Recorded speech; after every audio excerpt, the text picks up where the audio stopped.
Good morning, dear students. Now, today we will teach about Helen. Previous video में हम पढ़ चुके हैं कि हमें अब शुरू करनी है हमारी ये poem the face that launched 1,000 ships. क्या ये भी हम पढ़ चुके हैं कि ये क्रिस्टोफर मार्लो की लिखी गई है और मार्लो के भी एक ट्रेजेडी लिखी है, उसने एक प्ले लिखा है जिसका कि नाम है डॉक्टर फॉस्टस। डॉक्टर फॉस्टस की भी कल स्टोरी हमने पढ़ ली थी कि किस प्रकार से वो बहुत ज्यादा ज्ञान हासिल करने का इच्छुक है और इसीलिए उसे ब्लैक आर्ट कर सारी जब उसने जानकारी हासिल कर ली, उसने मेडिसिन में डिग्री हासिल कर ली, जब उसने डिविनिटी में या धर्मशास्त्र में भी डिग्री हासिल कर ली और भी कई विषयों का उसने फिलोसफी वगैरह का ज्ञान अर्जित कर लिया, तो उसे लगा कि अब मुझे ब्लैक आर्ट सीखनी चाहिए और इसलिए के लिए उसने अपनी आत्मा को, अपनी सोल को गिरवी रख दिया। लूसीफर शैतान है, अंडरवर्ल्ड का, हेल का सम्राट है और उसको उसने लिखित में एक बॉन्ड दे दिया था 24 वर्ष का और इसके बदले में उसको मेफिस्टोफिलिस की सेवाएं मिली थी, जो अपन कहते हैं आका था। तो जैसे वो जो भी चीज इम्पॉसिबल भी करने को कहता था तो with in a few seconds वो चीज उसके सामने हाजिर हो जाती थी। तो अब जब उसका जैसे जैसे अंत समय आ रहा है और 24 वर्ष पूरे होने को है, तो उसे लगा कि मैं क्या और हासिल कर लूं। तो उसे लगा कि मुझे हेलन जैसी सुंदर महिला को से मैं मिला नहीं हूं, तो कम से कम उसे बुलाया जाए और उसका ब्यूटी का, मैं उसकी सुंदरता का मैं पूरा आनंद लूं। उसने हेलन को बुलाया और मेफिस्टोफिलिस ने उसके सामने कुछ एक सेकंड्स के लिए हेलन को ला दिया। हेलन को देखने के बाद जितना वो एक्साइटेड हुआ है और जो कुछ भी वो बोला है वो उस पोयम में जो हम पढ़ेंगे, the face that launched 1,000 ships. ठीक है, तो अब वो वॉज हेलन के बारे में पहले हम जानकारी हासिल कर ले कि हेलन जो थी, हेलन ऑफ ट्रॉय जगह का नाम है। ये तो जगह का नाम नहीं है, मतलब ये उसका जो ड्रामा में बताया गया, Helen of Troy is a character, एक चरित्र है, पात्र है in Homer's classic epic poem The Iliad, written in the 8th century about the Trojan War। Homer हुआ है क्लासिक, मतलब जैसे बहुत ही पुराने शास्त्रीय जो लेखक होते हैं, यूनान का प्राचीन विद्वान कवि हुआ है होमर। होमर ने एपिक बोलते हैं महाकाव्य को, महाकाव्य की एक महाकाव्य का एक काव्य रचा है जिसका की टाइटल या जिसका की शीर्षक है इलियड नाम के इस एपिक पोयम में। और ये कब लिखा गया था? ये 8th सेंचुरी में लिखा गया था और ये किसके बारे में है? ये ट्रोजन वॉर्स के बारे में। और ट्रोजन वॉर कहते हैं 10 वर्ष तक चले थे, और वो क्यों चले थे? इसके कारण, हेलन के कारण।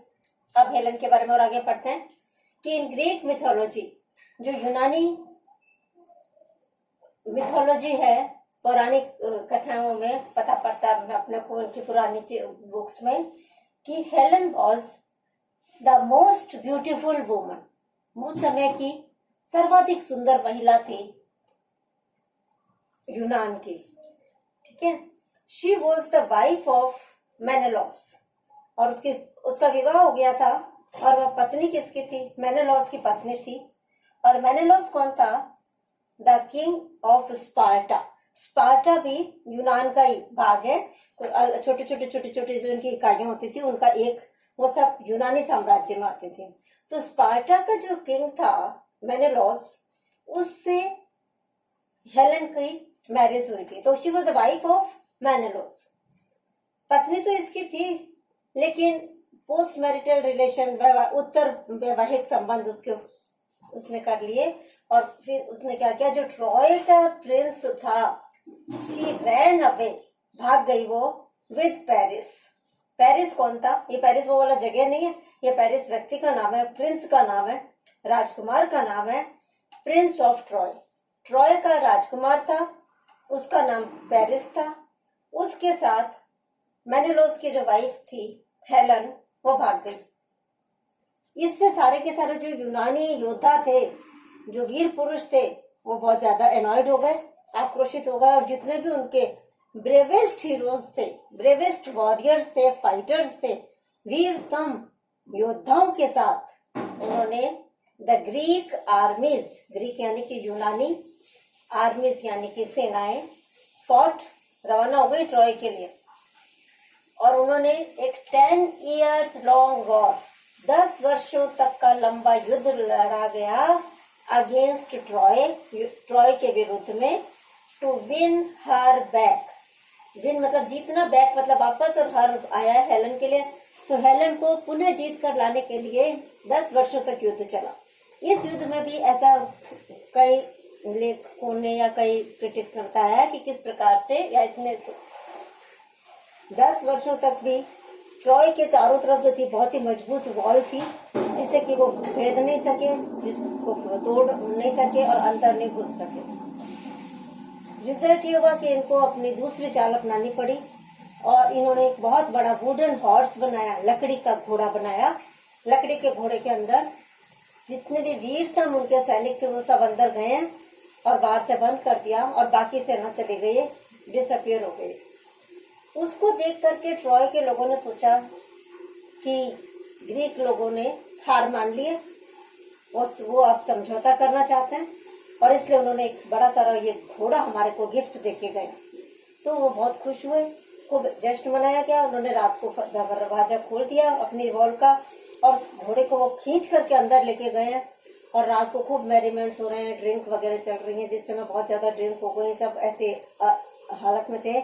उस समय उसके वीरतम सैनिक जो थे वो अंदर से निकले यूनान के, और उन्होंने आक्रमण कर दिया और इस प्रकार से ट्रॉय को जला दिया। ऐसे कहते हैं ट्रॉय वाज बर्न्ड, ट्रॉय को जला दिया गया था और ये अपने वापस आ गए। तो नेक्स्ट ईयर जब तुम सेकेंड ईयर में स्टोरी पढ़ोगे लोटस ईटर्स, वो इसी पर, यूलिसिस जो इसी का हीरो है ओडिसस, वो किस प्रकार से लोटस ईटर्स की लैंड पर पहुंचा, ये आगे पढ़ेंगे। लेकिन अभी अपने कोर्स में जो ये हेलन की स्टोरी है, हेलन मोस्ट ब्यूटीफुल वुमन थी यूनान की, और वो मेनेलोस की वाइफ थी जो कि स्पार्टा का राजा था, और वो पेरिस, ट्रॉय के राजकुमार पेरिस के साथ भाग गई थी, जिसके के कारण 10 वर्षों का युद्ध हुआ था। यहाँ तक ये अपनी हेलन की स्टोरी हो गई। डॉक्टर फॉस्टर्स की आप पढ़ चुके हैं। अब नेक्स्ट वीडियो में वी विल स्टार्ट, हमारी पोएम शुरू करेंगे, the face that launched 1000 ships से।